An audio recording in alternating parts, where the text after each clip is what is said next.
I got pregnant at the same time as the mistress. My future mother-in-law said that whoever gave birth to a boy would be married into the family. Later, I gave birth to a pair of twins, a boy and a girl, but I had nothing to do with their family anymore, and when the mistress's child was born, it scared the whole family silly. I was pregnant. As soon as my boyfriend found out, he took me to his home immediately, saying that we needed to discuss the matter of getting married. Along the way, both of us were looking forward to a wonderful future. Until we arrived at his home. The one who opened the door was a young girl with a bright smile on her face. "Brother Leo, you're back?" Her expression froze slightly when she saw me, but she quickly regained her composure and skillfully took out a pair of slippers from the cabinet. "Why didn't you call ahead before coming back? There's no food prepared at home." "Uncle, Auntie, Brother Leo is back."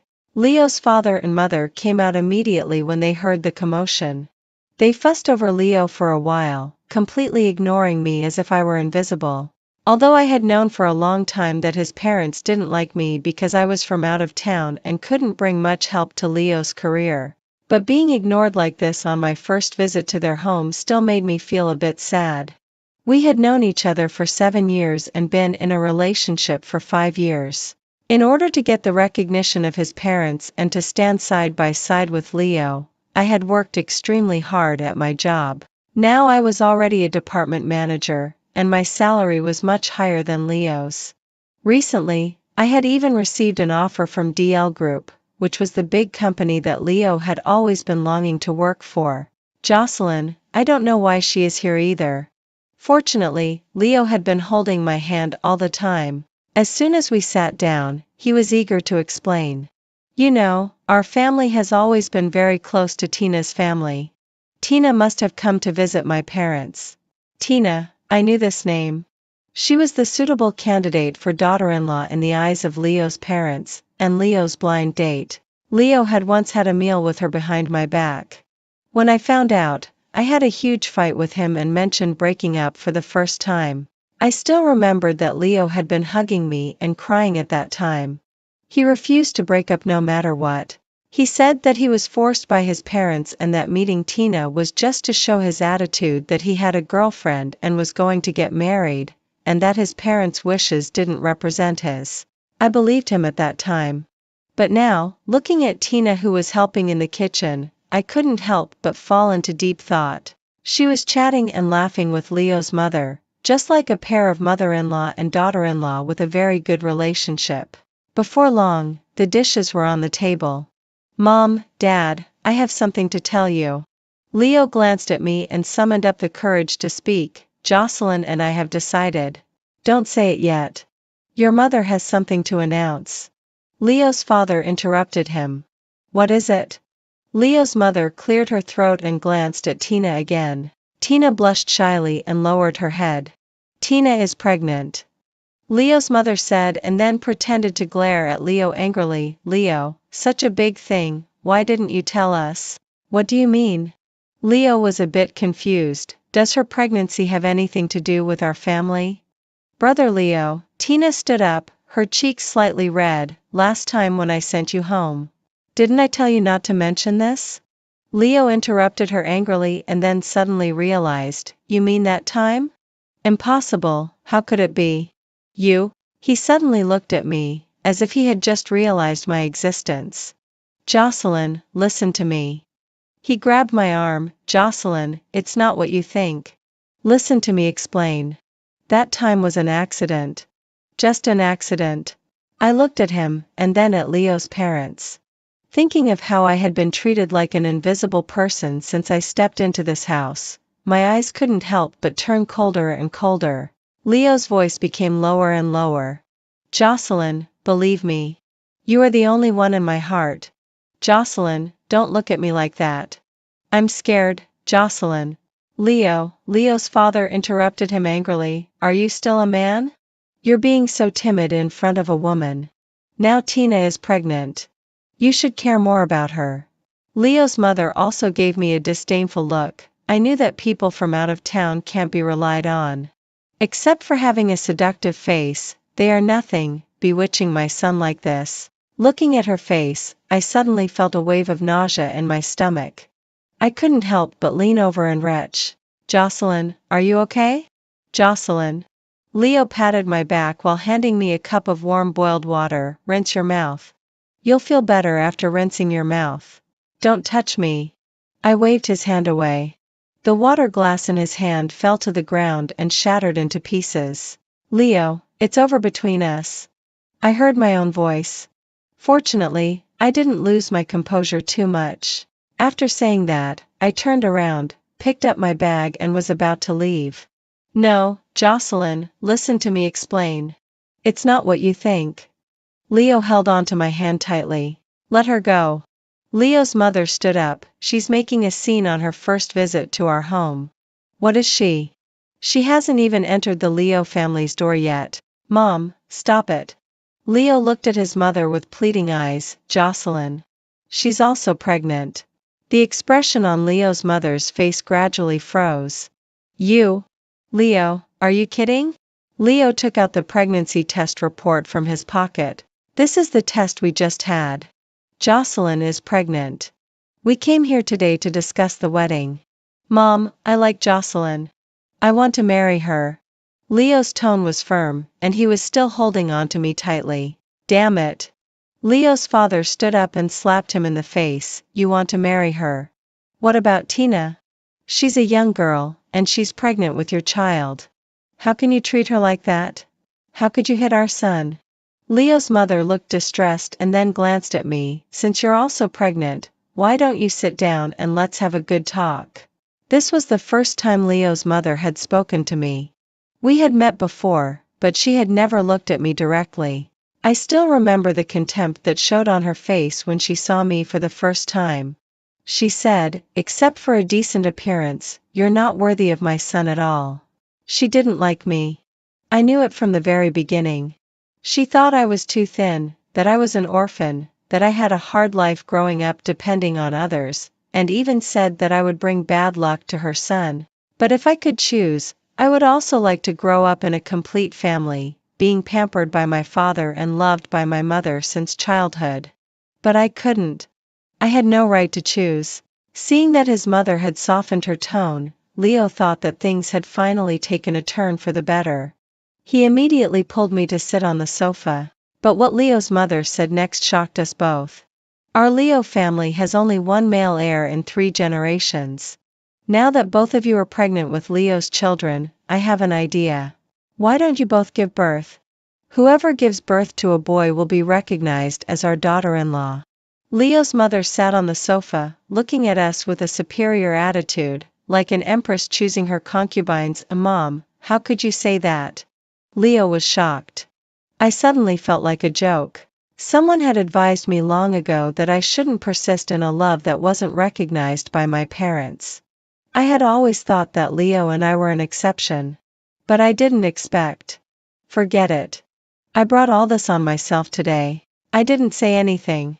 I silently got up, picked up my bag and walked towards the door. Jocelyn, where are you going? Leo grabbed me again. I didn't look at him. I lifted my foot and stomped hard on his instep. Ah! Leo cried out in pain, and his hand immediately loosened. I quickly opened the door and rushed down the stairs as if fleeing. I was still glad in my heart that fortunately I hadn't changed my shoes. Those leather shoes had heels, and stomping down like that should have been painful. Did it hurt? Jocelyn. Leo chased after me from behind. He grabbed my hand again. Jocelyn, I don't agree to break up. I don't agree. I apologize for what my mother just said. I'm sorry. Leo, let go. I'm so tired. I don't want to persist anymore. I didn't look at him, and my tone was very calm. No.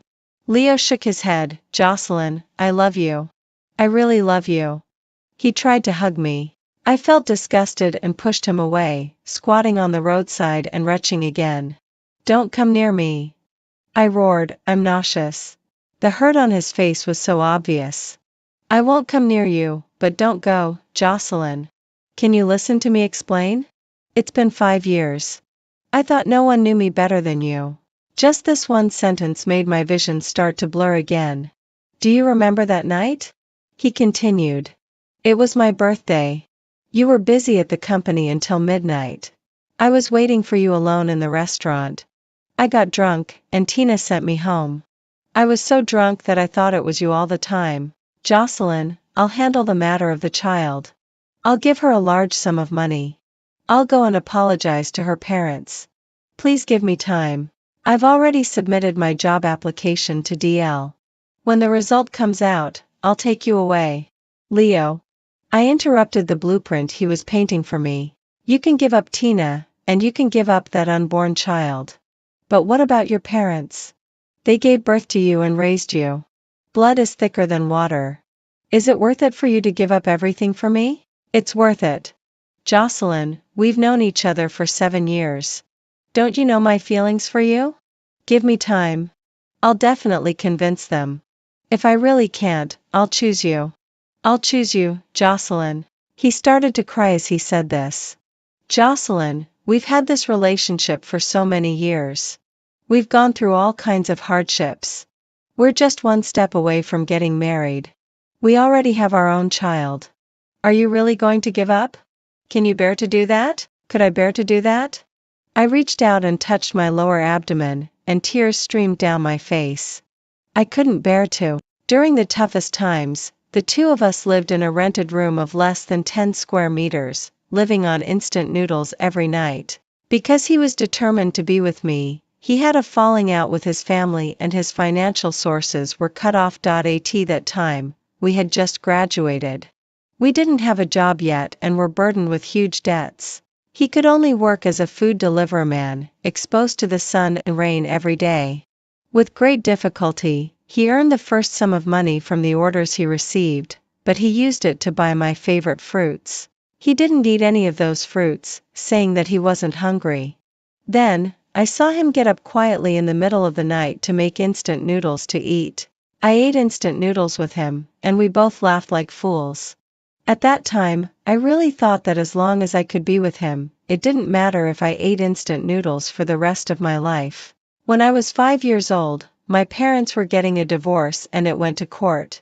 Neither of them wanted to take me. Finally, the court forcibly awarded me to my mother and ordered my father to pay alimony. But my father didn't pay, so my mother left me at my uncle's house. Since childhood, I had been living under someone else's roof. No one loved me, no one cared about me. When there was something delicious, it was never my turn.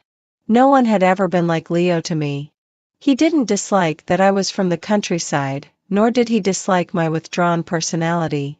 He chased me for 2 years, trying every way to make me happy every day. He said, Jocelyn, I've never seen a girl quieter than you. You should be happy. You look so beautiful when you smile. He was like a sudden beam of light in my life. After having him, I began to feel that there was hope in life and started looking forward to every tomorrow. But this beam of light didn't belong to me alone. Leo, I looked at him seriously and said, if our being together makes many people unhappy and only we ourselves are happy, why don't we just give up? The pain in my lower abdomen was getting more and more obvious, accompanied by dizziness and nausea. I just wanted to leave here quickly. No. Leo shook his head. I won't give up, Jocelyn. Just like before, you just focus on your own things, and leave the rest to me to handle. In the past 20-some years, you've been unhappy enough. In the days to come, I just want you to be happy. What beautiful words. But my reason told me that they were just nice to hear. I saw Tina chasing after us from behind. She reached out and grabbed Leo's sleeve, her big eyes filled with tears. Brother Leo, don't you want our baby anymore? I'm sorry. Leo lowered his head and didn't look at her. I can't be sorry to Jocelyn. I'll make it up to you. I don't want any compensation. She shook her head and interrupted him. Then she took out a fruit knife from her pocket. Brother Leo, you know how much I love you. You can't abandon us. With that, she raised the fruit knife and slashed it down on herself without hesitation. I saw a cut on her white down jacket, revealing a deep wound that almost reached the bone. The down feathers flew all over the place, and her clothes were instantly stained red with blood. She slashed her arm hard. What are you doing? Leo was startled and reached out to grab the knife from her. Give me the knife. But she didn't. Instead, she had a bright smile on her face. You do care about me, right? Brother Leo, I knew you couldn't let me go. Come home with me, okay? Come home with me. Tina, don't be impulsive. I'll call your parents right now. I'll ask them to come and pick you up. You need to go to the hospital to have the wound on your hand bandaged. I don't want to go to the hospital. Brother Leo, I only want you. She pressed the blade against her neck, a look of determination in her eyes.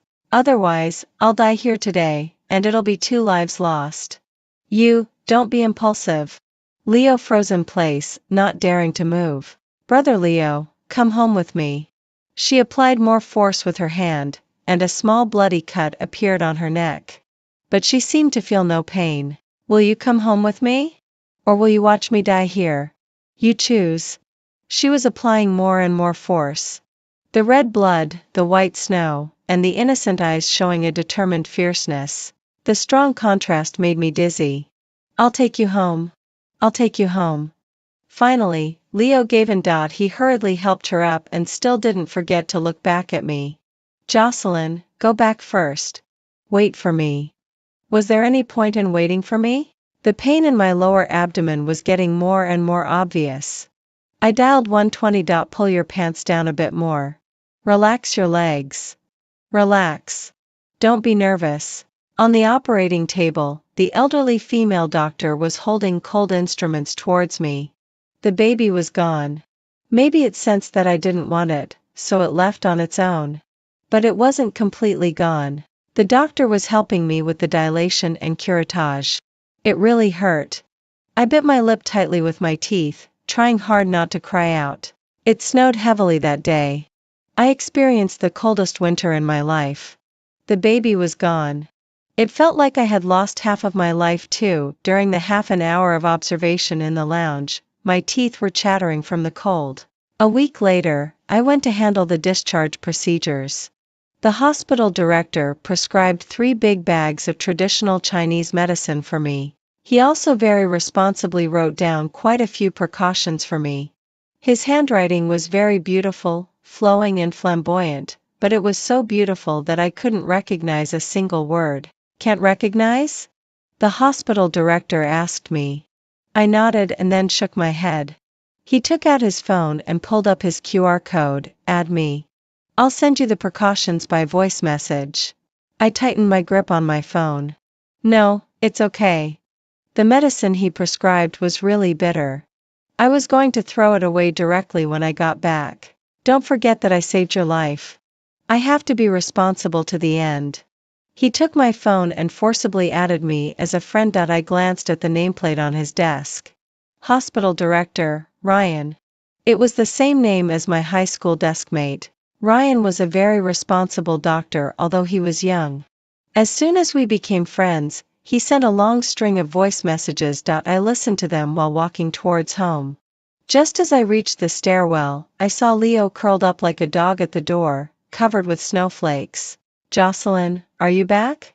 He immediately stood up when he heard the footsteps, and the snowflakes on him fell to the ground. I hadn't seen him for a week. He seemed to have gotten darker, thinner, with a sallow complexion, a scruffy beard, and sunken eye sockets. Jocelyn, where did you go? I've been looking for you these days. Do you know how worried I was? He walked over and wanted to hold my hand. I gently dodged it. He froze in place, looking at his hand and then at me. Jocelyn, we've already broken up.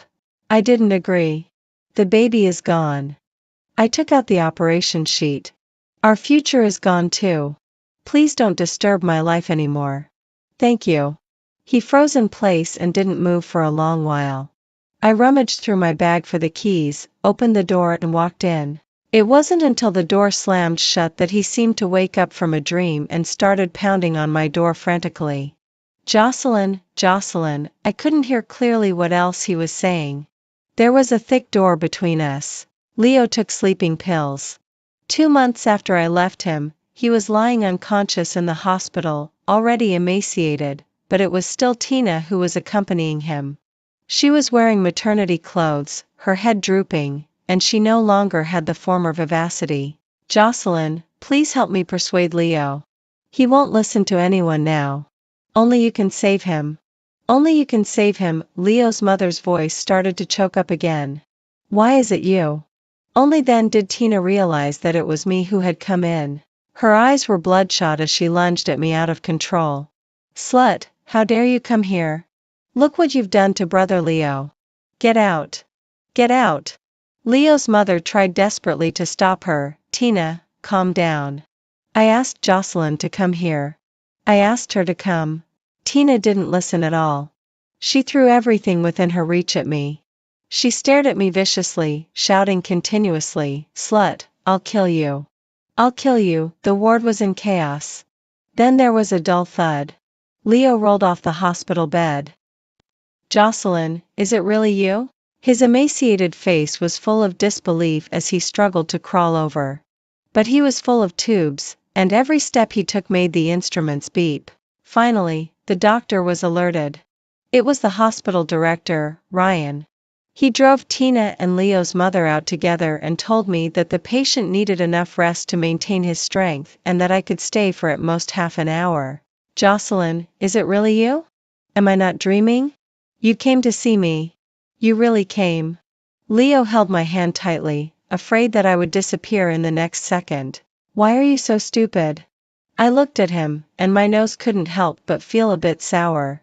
I couldn't find you, Jocelyn.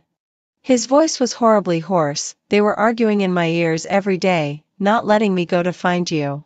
Jocelyn, where did you go these days? Where did you go? I couldn't bear to look at him anymore. I glanced around. The ward was decorated very warmly, and there were quite a few baby posters on the wall. I had heard before that looking at beautiful babies more when you're pregnant would make the baby you give birth to look beautiful too. I closed my eyes and then opened them again. My eyes were clear. It's been almost 4 months.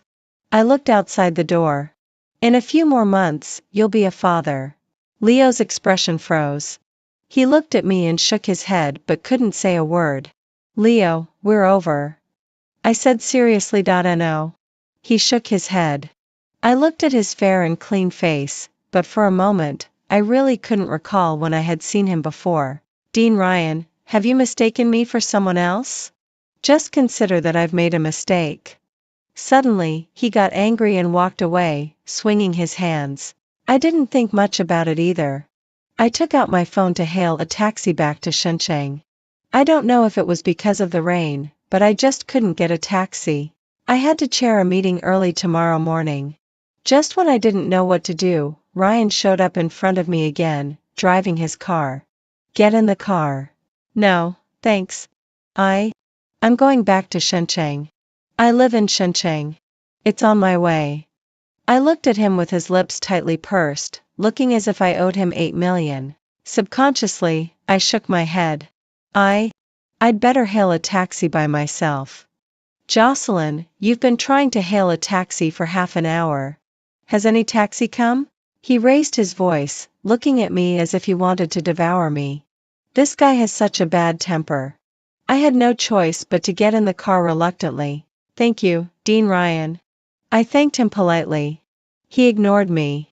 I felt a bit embarrassed and pretended to be asleep, leaning on the seat. I was thinking that once I got back to Shenzhen, I'd transfer the taxi fare to his phone immediately. He has a bad temper and always looks fierce. I'd better keep my distance from him. As a result, the car rear-ended another on the way. My head suddenly jerked forward, knocking down a stack of files that were fixed on the passenger seat. Are you okay? Ryan looked nervous. I touched the bump on my forehead and shook my head. I'm fine. You go and check the car. He went to negotiate with the driver behind us, and I helped him pick up those files. There was a photo interspersed with the files, which looked a bit familiar. I picked it up to have a look. Isn't this the photo of me and my desk mate in high school? Why does he have this photo? Just as I was wondering, Ryan had already come back. Dean Ryan, do you know Ryan? I held up the photo and asked him. As soon as I finished speaking, I was stunned myself. Ryan, isn't that his name? Sure enough, Ryan looked at me as if I were an idiot. Jocelyn, it's been 10 years.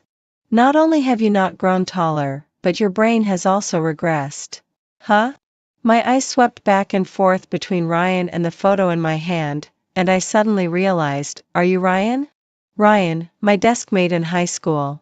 He used to be thin and small, with a face full of freckles, and he always stammered when talking to people.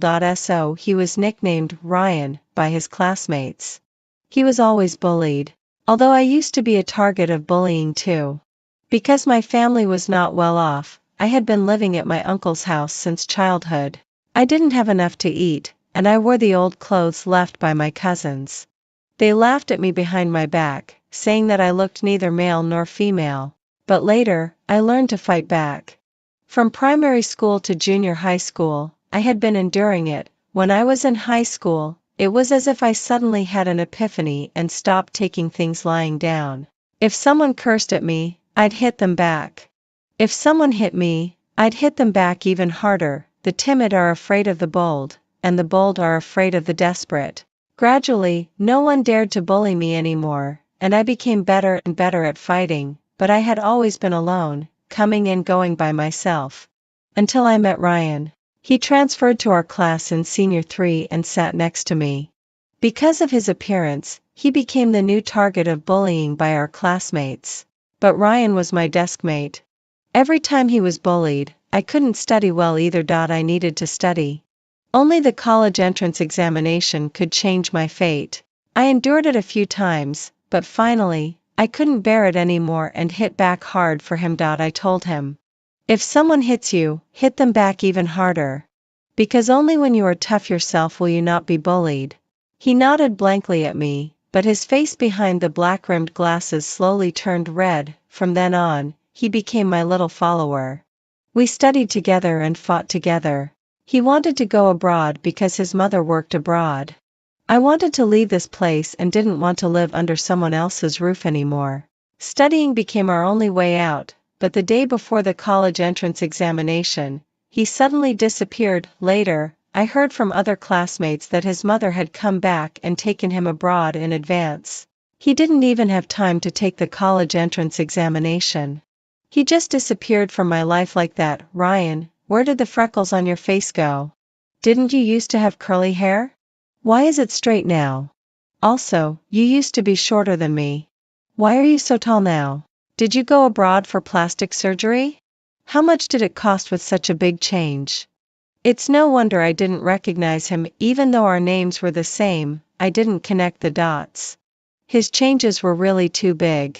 Jocelyn, don't forget what I do now. I think you're the one who needs plastic surgery, including your brain. Ryan was not in a good mood. I still couldn't believe it. Are you saying it's because of the traditional Chinese medicine conditioning? The change is really too big. You're no different.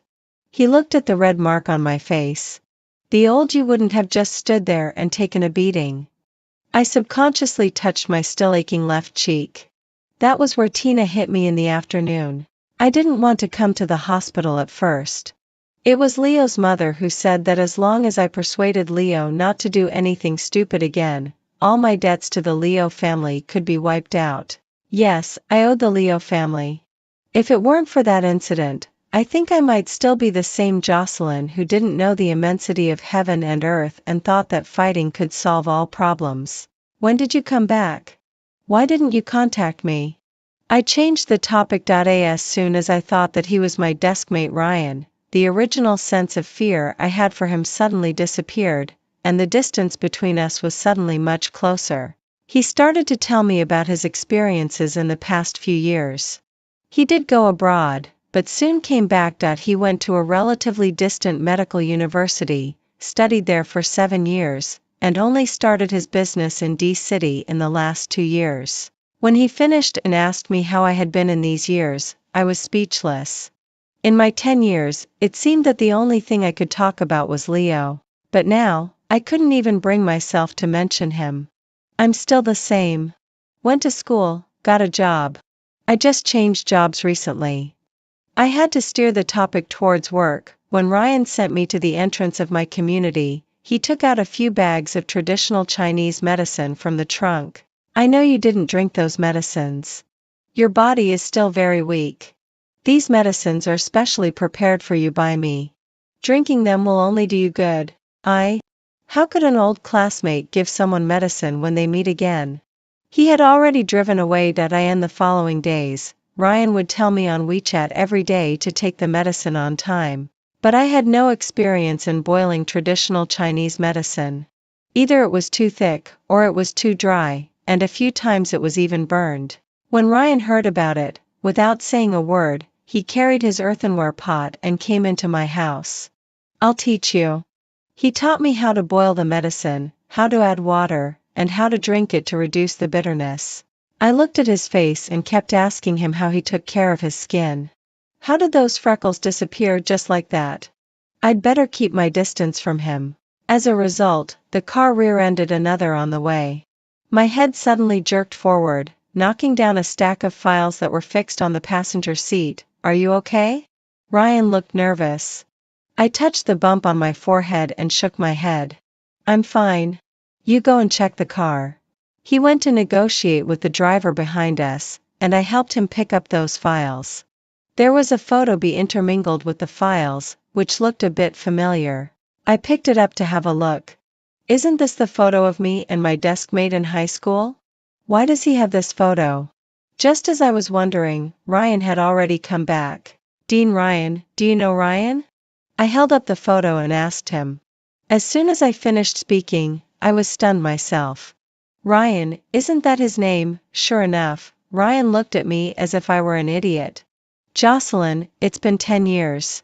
Not only have you not grown taller, but your brain has also regressed. Huh? My eyes swept back and forth between Ryan and the photo in my hand, and I suddenly realized. Are you Ryan? Ryan, my deskmate in high school. He used to be thin and small, with a face full of freckles, and he always stammered when talking to people. So he was nicknamed Ryan by his classmates. He was always bullied. Although I used to be a target of bullying too. Because my family was not well off, I had been living at my uncle's house since childhood. I didn't have enough to eat, and I wore the old clothes left by my cousins. They laughed at me behind my back, saying that I looked neither male nor female. But later, I learned to fight back.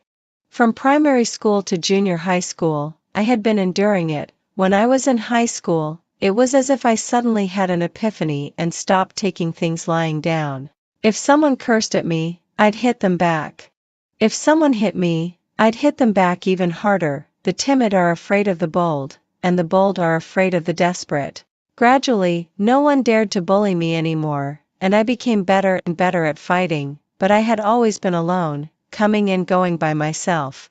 Until I met Ryan. He transferred to our class in Senior 3 and sat next to me. Because of his appearance, he became the new target of bullying by our classmates.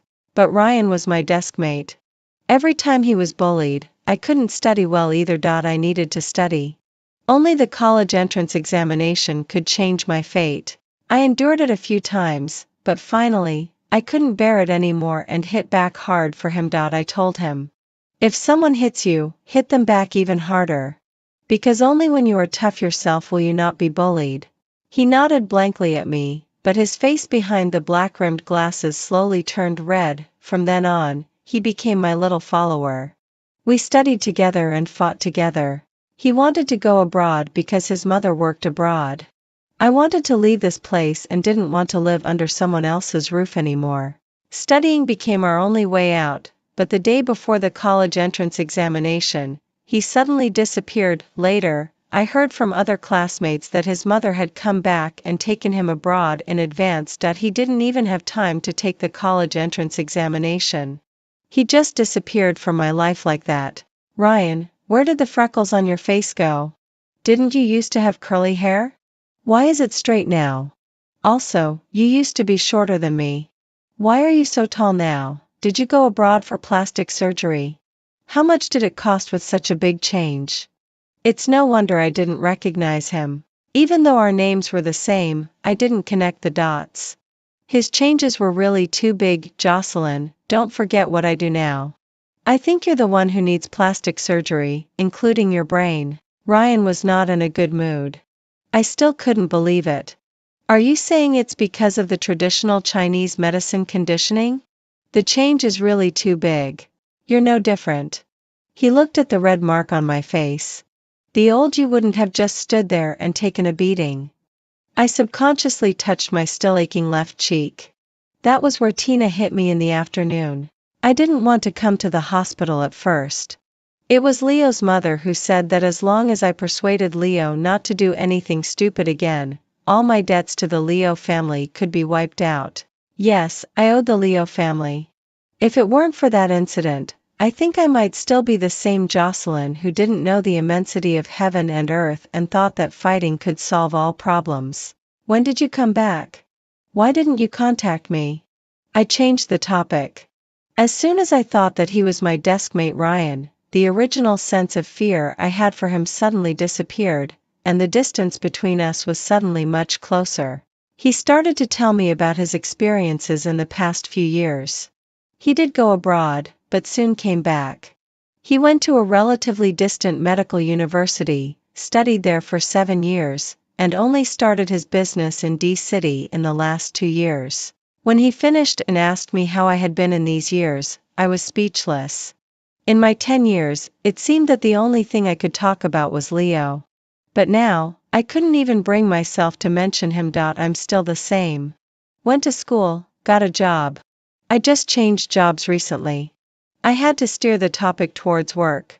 When Ryan sent me to the entrance of my community, he took out a few bags of traditional Chinese medicine from the trunk. I know you didn't drink those medicines. Your body is still very weak. These medicines are specially prepared for you by me. Drinking them will only do you good. How could an old classmate give someone medicine when they meet again? He had already driven away. The following days, Ryan would tell me on WeChat every day to take the medicine on time. But I had no experience in boiling traditional Chinese medicine. Either it was too thick, or it was too dry, and a few times it was even burned. When Ryan heard about it, without saying a word, he carried his earthenware pot and came into my house. I'll teach you. He taught me how to boil the medicine, how to add water, and how to drink it to reduce the bitterness. I looked at his face and kept asking him how he took care of his skin. How did those freckles disappear just like that? He pointed at the black and thick traditional Chinese medicine in the bowl. Thanks to this. I'd better forget about it then. On Monday, when I went back to work in the company, because of the good performance of our team, I got a promotion. The management also recruited a few new employees specifically for me and asked me to train them well. Leo was among those new employees. I hadn't seen him for a few months. He seemed to have changed, but also seemed not to have. He was still thin, but he was much more composed as a whole. There was an indescribable sense of restraint. When he looked at me, there was still a glimmer in his eyes, but he was always respectful. DL was the company he had wanted to enter since graduation. To avoid embarrassment, I handed him over to a relatively mature old employee in the team. Except for the regular team meetings and reports, we basically had no interaction at other times. But even so, Tina still came to find me. That day, our whole team was working overtime in the conference room, summarizing the work of last week. Tina suddenly burst in. She was pregnant with a big belly and just stood at the door of the conference room, looking at us. Leo, who was reporting the work, was startled and quickly got up and walked over. Why are you here? We'll talk about it when you go back. He tried to pull her out. She refused to go and opened the thermos box in her hand on her own. I know you're working overtime hard, so I specially cooked yam and pork rib soup for you. Drink it while it's hot. Go out first. We're still in a meeting. Leo lowered his voice. Tina stopped pouring the soup and looked around. Finally, her eyes fell on me. Hello, you're Leo's boss, right? I'm his wife, Tina. She came up to me, smiling and stretching out her hand. I looked at the hidden turmoil in her cloudy eyes and didn't quite understand what she was up to, so I didn't reach out my hand. It's normal for Manager Jocelyn to look down on me, a housewife. She withdrew her hand self-deprecatingly and then looked at the colleagues around. Leo is working here and causing trouble for all of you. I've also brought some coffee for all the colleagues. Everyone, drink it while it's hot. The delivery man brought in the coffee, and she opened it herself and handed it out one by one. The colleagues all praised her highly, saying how Leo had found such a good wife who was still so concerned about his work even when pregnant. I just felt a chill in my heart. Sure enough, after that day, Tina came to the company to find Leo for various reasons, bringing him meals, picking him up from work. Later, she even sat directly next to his desk and worked with him. Leo's work ability obviously declined, and he often made some common sense mistakes. I found the old employee who was in charge of him and asked him to give Leo a few days off to handle the family matters before coming back to work. That afternoon, Tina came to my office. Why did you let Leo take a vacation? I'm pregnant now, and all the family expenses depend on him alone. You're not the boss. Why didn't you let him work? I slammed my laptop shut with force. Because you've already seriously affected the work discipline of our department. I don't need him here until he sorts out his family matters. Jocelyn, what do you mean? Her expression changed instantly. Do you think I'm getting in your way here? How malicious of you. He's my husband now, and you. Tina, what are you doing? Come back with me quickly. Leo rushed over in a hurry and dragged her away. The next day, Leo came to work alone, but there were 3 scratch marks on his face. Those colleagues who had originally envied him all shut their mouths and put on sympathetic looks instead. While I felt a sense of relief in my heart, I also had a faint uneasiness. Sure enough, I bumped into Tina at the company entrance after work. She was holding a thick stack of papers in her hand, on which were printed the group photos of Leo and me when we were together before, as well as some of our previous WeChat chat records.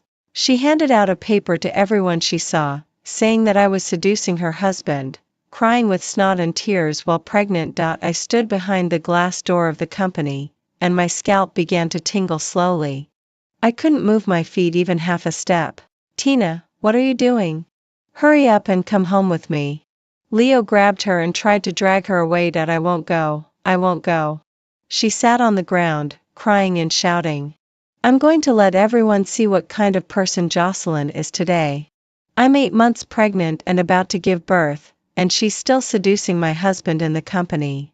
With a slap, Leo slapped her. She covered her face, looking at him in disbelief. Brother Leo, you hit me? You hit me again because of her? Leo looked at his hand as if he couldn't believe it either. He withdrew his hand tremblingly and softened his tone. Tina, stop making a fuss. Let's go home and talk about it, okay? Tina suddenly laughed. Are you afraid that I'll hurt her? You're still in the same company and the same department as her. Leo, are you protecting her like this? Do you have a conscience? I'm carrying your child in my belly. Didn't you say you broke up with her? Is this how you broke up? Bullying a pregnant woman like me, you'll get what you deserve. I won't leave today. You must give me an explanation. With that, she simply sat down at the entrance. Jocelyn, come out. You have the guts to steal someone's husband but not the guts to come out. What a coward you are. I stood inside the glass door, listening to her blabbering outside. Some colleagues who passed by recognized me.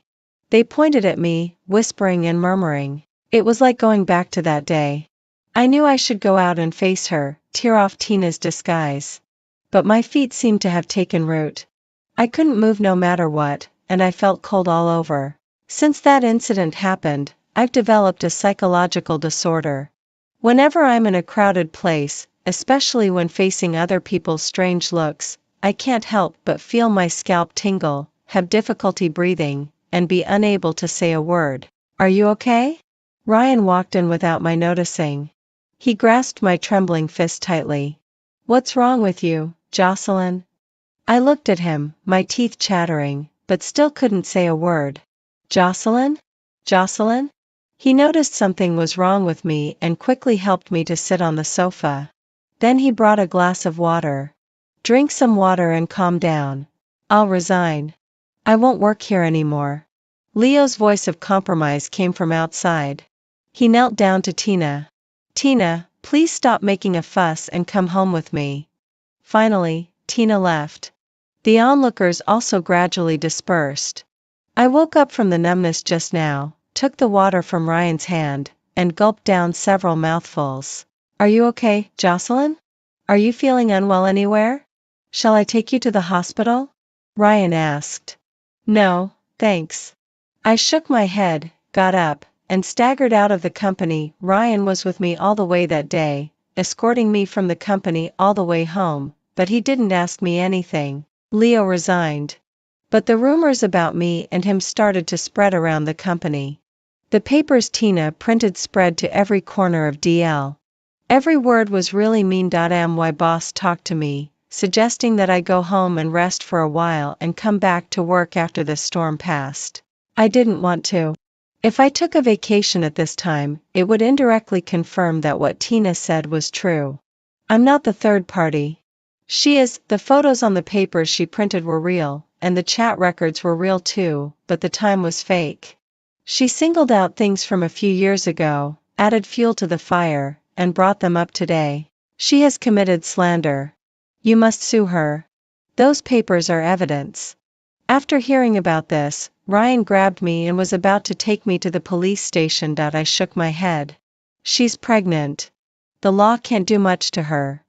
She's pregnant, that's true. But she won't be pregnant forever. Ryan explained. After the baby is born, she'll still have to bear the responsibilities she should. Jocelyn, if you still want to continue working at DL, this matter must be properly resolved. I just shook my head. I knew the consequences of going to the police station. I still couldn't say a word. Tina would still be acquitted at that time. I can't go to the police station. I have a psychological disorder. Jocelyn, do you have any difficulties? Ryan noticed my abnormality. He talked about the scene he saw at the company entrance that day and also mentioned the scene of me being beaten at the hospital entrance last time. He said, "You didn't do anything wrong. Why have you been bearing it all silently?" I looked at him, took a deep breath, and finally spoke slowly. Ryan, do you believe it? I almost became a murderer once. When I was in college, there was a girl who always liked to pick on me. She was a famous bully in the school. Relying on her family's wealth, she often gave me trouble. One day, I was walking back to the dormitory as usual. She blocked my way halfway and forced me to go to the rooftop. She asked me to bark like a dog and even wanted to record a video of me. I refused, and she asked her followers behind her to beat me. I was beaten badly, so I picked up a broken brick on the rooftop and threw it at her with all my might. I was out of control, angry and furious. She was covered in blood from my hit, rolling back and forth on the ground holding her head. This incident alarmed many classmates. Because I was usually withdrawn and didn't have many friends, those classmates surrounded me, pointing at me and saying that I had killed someone and even called the police to arrest me. I was sent to the police station and was locked up there for a week. The school was also going to expel me. That week in the police station was the darkest time in my life.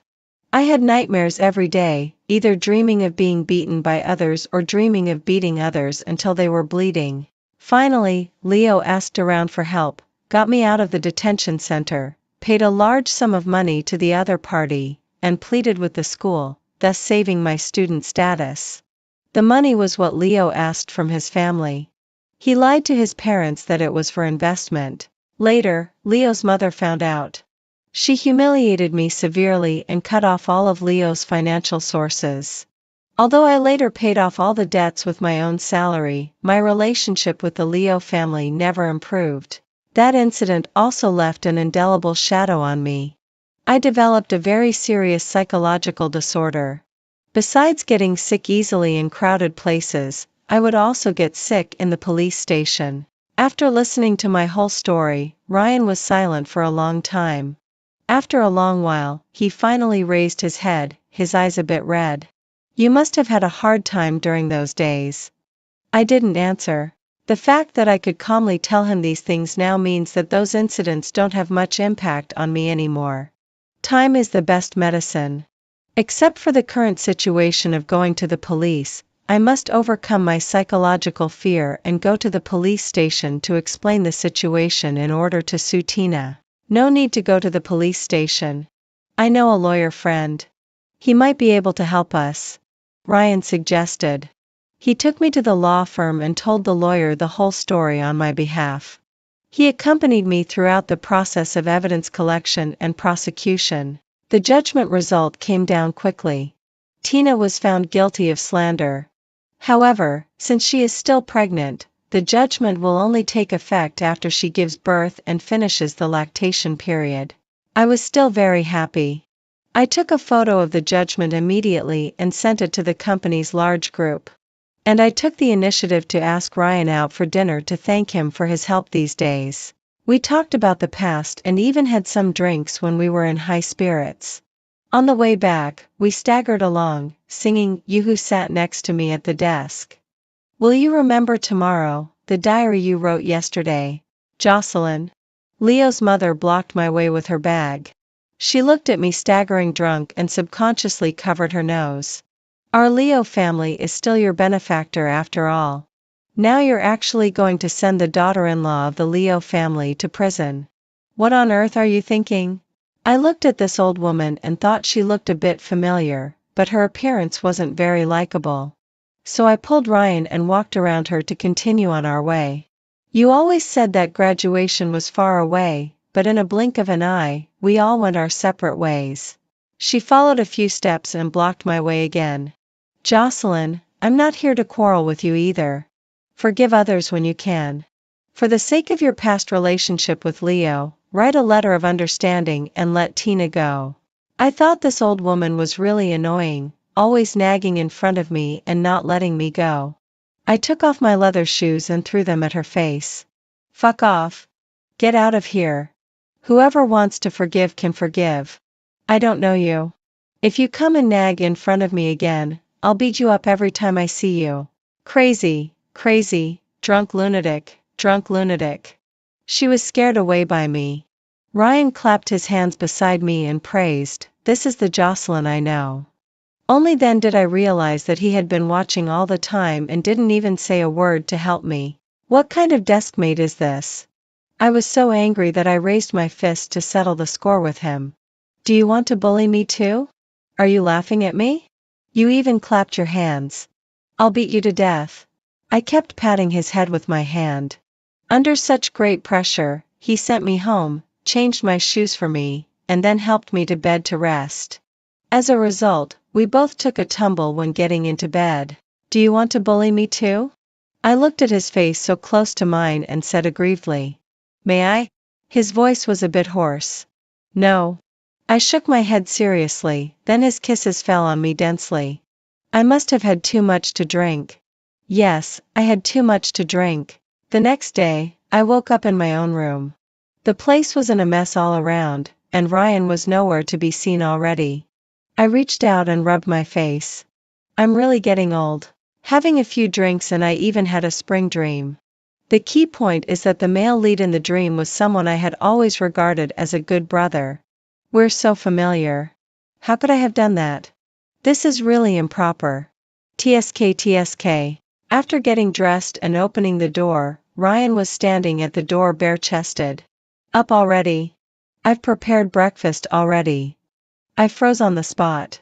The male lead in the dream suddenly appeared in reality, and he was naked. Subconsciously, I looked down. There was a pink Hello Kitty bath towel tied around his waist. That was my bath towel. I was so scared that I slammed the door shut with a bang and hid back inside. What should I do? Everything that happened last night was not a dream at all. How should I face him? Should I pretend to have amnesia or knock him out? This is so embarrassing. If only I could disappear on the spot. Who will come to save me? No one can save me. I have to pay for the debts I've created myself. Are you okay, Jocelyn? Are you feeling unwell anywhere? Ryan was still knocking on the door outside. I felt uncomfortable all over my body, so I had to hide in the room like a coward. Ryan was so worried outside that he almost broke down the door. Only then did I summon up the courage to go out. I just went to the toilet.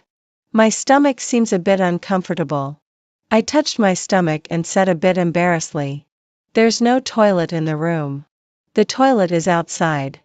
Ryan pointed to the bathroom next to it. I felt even more embarrassed and couldn't help but raise my voice. I say there's a toilet, so there is. This is my house. He seemed to be startled by my suddenly loud voice and went to the kitchen to bring out the breakfast he had prepared with a disappointed look. There was milk, bread, eggs, and bacon, oats. There were quite a few kinds. He must have emptied my fridge. As I was eating, I was calculating in my mind how to cover up the mistake last night without anyone noticing. After breakfast, come with me to a place. Before I could think of an excuse, he had already made plans for me. Where to? I know a pretty good psychologist. Maybe it will be helpful for your psychological disorder. He replied. You? I glanced at him.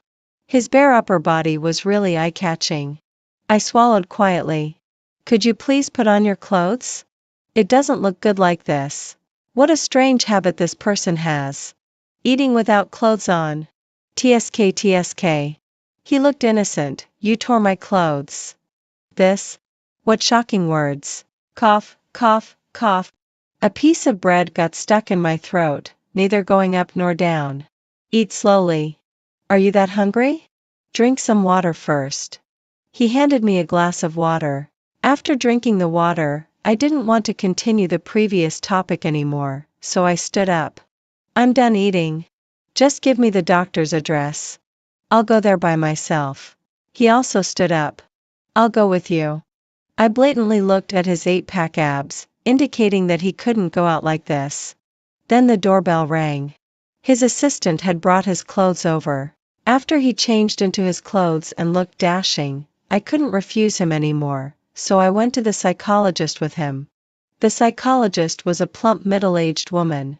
She liked to laugh, and her voice when speaking had the soft and gentle tone characteristic of the Jiangnan region, which was indescribably pleasant to listen to. She showed me some pictures while guiding me to talk. There were only the two of us in the office. Listening to her soft voice, I slowly told her everything. Starting from being abandoned by my parents when I was a child, then being bullied at school, then the accidental injury in college, and finally the relationship with Leo. After saying all these, I felt a relaxation I had never experienced before. Unconsciously, I actually fell asleep. When I woke up again, it was already completely dark outside. Ryan was the only one sitting by my bedside. Where's the doctor? I asked. She's off work. Ryan helped me up. I slept for quite a long time. I scratched my head embarrassedly. Sorry for delaying your business. I hadn't slept so comfortably for a long time. After waking up, I felt completely refreshed, as if I had been reborn. I'm fine. The doctor said you cooperated well with the treatment. It's not a big problem. She prescribed some medicine. I'll supervise you to take it when we get back. After taking it for one course of treatment and going out for more walks to breathe some fresh air, you should be almost recovered after one course of treatment. Ryan picked up the bag beside him and accompanied me out of the hospital. Thank you. After walking out of the hospital gate, I took the bag from his hand. I've already delayed you for long enough. I can go back by myself. You can go and do your things if you have something to do. But he didn't give it to me. Nothing is more important than you. Let's go. I stood still. He looked back at me and sighed softly. Jocelyn, be obedient. Last night's thing. I finally summoned up the courage. We were both drunk. Let's just pretend it never happened. I was afraid that he was helping me because he felt guilty about it. I wasn't drunk. He took a step forward and looked at me, with emotions in his eyes that I couldn't understand. Jocelyn, I was always sober. Do you know that I've been waiting for you all these years? Is this a confession? I don't know. He didn't wait for my answer either. He just pulled me into the car like he did when he added me on WeChat for the first time, forcibly entering my life. He accompanied me every day, supervised me to take medicine, accompanied me to relax, and even took me back to my hometown. The air in my hometown was very nice. I followed Ryan, going up the mountain to pick mushrooms and down the river to catch fish with him. Time passed quickly. By the time I went back to work at DL after the long vacation, it was already after the spring festival. I heard a big piece of news from my colleagues. Tina gave birth to a black baby in the hospital. The baby had long arms and legs, like an unevolved gorilla. Leo's mother fainted on the spot. The Leo family immediately did a paternity test, and the baby was indeed not Leo's. Seeing that the matter was exposed, Tina actually wanted to kill the baby brutally. Fortunately, she was discovered by the nurses in the hospital, and the baby was saved. She was also sent to prison in advance. After sending the baby to the welfare home, Leo came to look for me at DL.my colleagues said I was on vacation, so he left. Do you know how that baby came about? My colleague asked me when chatting about the gossip. I shook my head. I heard that she got pregnant from fooling around in a bar before. She didn't even know who the baby's biological father was, so she pinned it on Leo. I thought of that snowy day when Tina forced Leo to go home with her by threatening to kill herself. The passionate love in her eyes at that time. So, there was such a love too. If it wasn't for the obvious characteristics of the baby at birth, the Leo family would still be in the dark. It's just pitiful for Leo. I heard that he used to have a very loving girlfriend, but his parents forcibly broke them up. My colleague shook his head and left. I opened my computer and started a new day's work. When it was time to get off work, the receptionist said that an old lady was looking for me and had been waiting for a long time. It was Leo's mother. She thought I might know Leo's whereabouts and begged me with teary eyes to tell her. She was crying so sadly. Half of her hair had turned white, and her face was full of the marks of time. There was no longer the haughty style of a high-ranking official's wife as before. All there was a pitiful old lady who had lost her only son. I looked at her and shook my head. Sorry, I can't help you. Then, I called the security guards. She still wasn't reconciled. In the evening, she chased me to the place where I lived, wanting me to look for Leo with her. I held Ryan's hand and said calmly, "This is my fiancé. We're going to get married soon. Your son can't be found. You can go to the police station to file a case.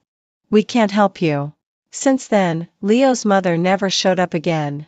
1 year later, I gave birth to a pair of lovely twin babies, a boy and a girl. On the day of the full moon banquet, I seemed to see a familiar figure among the many guests. He was very thin and tall. Looking at me and the babies from a distance, he was smiling with tears in his eyes, and then quickly disappeared into the crowd. "Dear, the banquet is about to start. Let's go." Ryan came over and took my hand. His other hand was pushing the stroller. The twin brother and sister in the stroller had already fallen asleep. Our family of 4 entered the banquet hall, and warm applause rang out in the hall. Tonight, it was doomed to be a very beautiful night.